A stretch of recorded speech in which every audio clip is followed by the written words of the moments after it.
Now let me see. How do I turn this thing on? Oh, maybe it is on. There's a red light anyway. A little fiery eye in this dark kitchen. I guess I speak into this bit. Hello? Hello in there. 1, 2, 3, 4. I'm just going to rewind and play that back to make sure I'm doing it right. Seeing as how all machines are out to humiliate me. Technology means putting a cassette into a recorder, and that's it for me. No comments, please. Okay. Everything's okay, though I would never guess that's how I must sound to others. Old and croaky, like a geriatric frog. Well then, where to begin?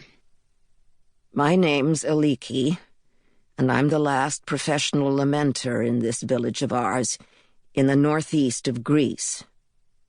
That's right. A composer of dirge poems, called Myroloia, chanted at wakes and such. Well, actually, I don't really compose them. I seem to fall into a kind of state, and they really compose themselves and just pour through me like a long sigh. Maybe they're not even poems. More like chants. It's an old village custom, one long practiced by crones like me, though, as I say, I'm the last in these parts. And the dead I chant about, well, they seem to linger around me whether I like it or not. You'll see what I mean. The dead never seem to finish with us. Or is it we who never finish with them? When someone from one of the old families dies around here, the relatives ask me to lament. It's not exactly grieving they want, just the marking of a life.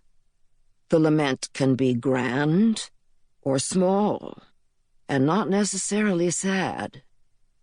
The family wants to feel they've honored the dead in the traditional way before they trundle the body off to the church with that new young priest, Father Gerasimos.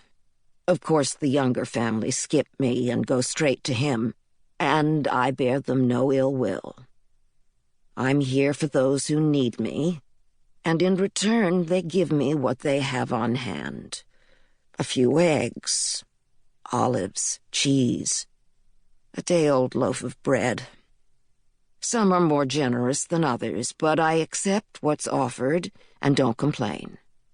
No one has much cash these days, thanks to the blunders and outright thievery of our governments these last years, not to mention those moralistic neighbors to the north. Well, I don't need much. Time has made me small.